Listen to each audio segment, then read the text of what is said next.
बिस्मिल्लाहिर्रहमानिर्रहीम। अस्सलामुअलैकुम। आप देख रहे हैं यूट्यूब चैनल आम सी बातें। हालैंड के मामले पर शहीद सियालवी एक्सपोज हो गया है। तहरीक लब्बैक सारी हकीकत सामने ले आई है। इस वीडियो में हम इसी के मुतालिक बात करेंगे। चंद रोज़ कबल शहीद सियालवी ने एक इंटरव्यू में कहा कि जब हालैंड का मामला हुआ था तो उस वक्त तहरीक लब्बैक कहाँ थी, मैं उस वक्त बाहर आया था।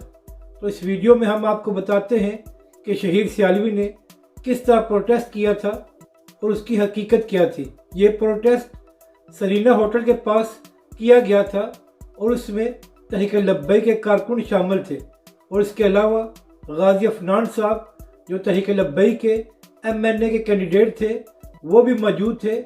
इसके अलावा नासिर मिन्हाज साहब भी। और जब मुज़ाकरात हुए तो शहीद सियालवी एक लफ्ज़ भी नहीं बोला। इसके बाद मुज़ाकरात नाकाम हो गए। तो जब ये लोग वापस आए तो शहीद सियालवी ने सिर्फ इतना कहा कि मुज़ाकरात नाकाम हो गए हैं। इसने आगे का लाहे अमल नहीं बताया, जिसकी वजह से वहाँ पर मौजूद कारकुन परेशान हो गए। तो इसके बाद नासिर मिन्हाज साहब ने माइक लिया और वो आगे का लाहे अमल बताने लगे। तो फ़ौरन ही शहीद सियालवी ने उनसे माइक ले लिया और कहा कि हम हुकूमत को कल 2 बजे तक मोहलत देते हैं। हालांकि नासिर मिन्हाज साहब ने सिर्फ 2 घंटे की मोहलत देनी थी और उसके बाद कहना यह था कि अगर हुकूमत ने हमारी बात ना मानी तो हम आगे की तरफ चल पड़ेंगे।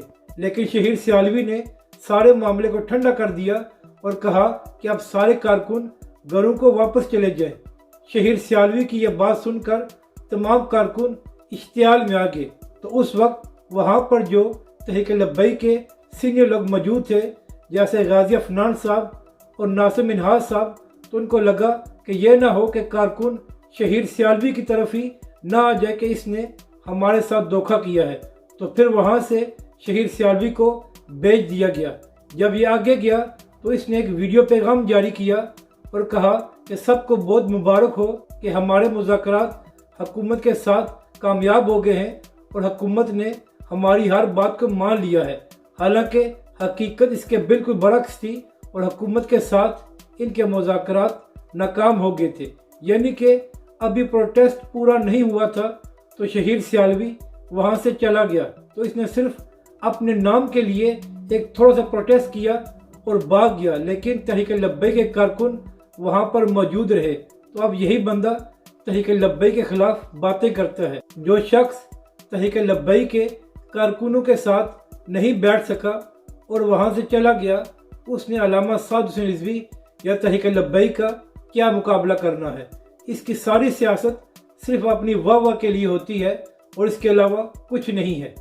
अपनी राय का ज़रूर इजहार करें कि आपको ये वीडियो कैसी लगी और हमारे इस चैनल को भी सब्सक्राइब करें।